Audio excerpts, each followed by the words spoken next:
आमचे महाराष्ट्र प्रदेश काँग्रेसचे नवनियुक्त अध्यक्ष माननीय हर्षवर्धन सपकाळ साहेब यांच्या आदेशानुसार संपूर्ण महाराष्ट्रात जिथे महानगरपालिका आहेत, नगरपालिका आहेत, झेडपी आहे, अशा सर्व ठिकाणी त्या जिल्हाध्यक्षांना प्रशासकीय राजवटीच्या विरोधात धरणे आंदोलन करण्यात सांगितलं आहे। याचं कारण असं आहे की आपल्या सर्वांना माहिती आहे की शेवटची निवडणूक ही 2015ला महानगरपालिकेची झाली होती।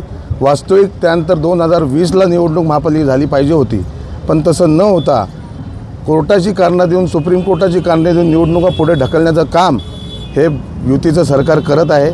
आणि याच्यामुळे जो नागरिकांना फटका बसत आहे रोजच्या जीवनामध्ये, मग ती साफसफाई असेल, पाणी असेल, रस्ते असतील, असं दैनंदिन रोजच्या रोज फटके नागरिकांना खायला लागत आहेत। आता नवीनच प्रकरण उघडकीस आले 65 इमारतींचं। आपल्याला सर्वांना माहिती आहे की मोठ्या प्रमाणात महापालिकेचे अधिकारी, त्याच्यात टाउन प्लॅनिंगचे अधिकारी, भ्रष्ट अधिकारी त्याच्यामध्ये सामील आहेत। आणि रेराची डुप्लिकेट डॉक्युमेंट देऊन, बांधकाम सर्टिफिकेट डुप्लिकेट देऊन त्या लोकांची फसवणूक केली। असे 6,500 कुटुंब रस्त्यावर आलेली आहेत। त्याच्यामुळे आमची प्रामुख्याने एक मागणी राहील, लवकरात लवकर या महानगरपालिकेच्या निवडणुका घ्या।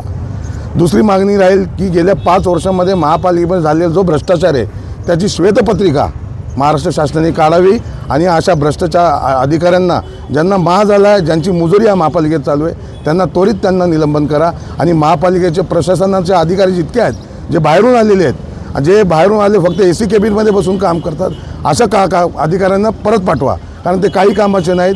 पूर्ण महापालिकेमध्ये संपूर्ण वॉर्डामध्ये आज तुम्ही कचऱ्याचे ढीग बघाल, गटारे तुंबलेले बघाल, ड्रेनेज लाईन वाहत चाललेले बघाल, अशी दुरावस्था गेल्या अनेक महिन्यापासून चालू आहे। आज आम्ही नगरसेवक नाही आहे, तरी पण एक लोकांसाठी जाणीव आहे म्हणून आमचे कार्यालय सुरू आहेत आणि त्या माध्यमातून जेवढी शक्य असेल तेवढी काही ठराविक हाताच्या बोटावरची नगरसेवक काम करत आहेत।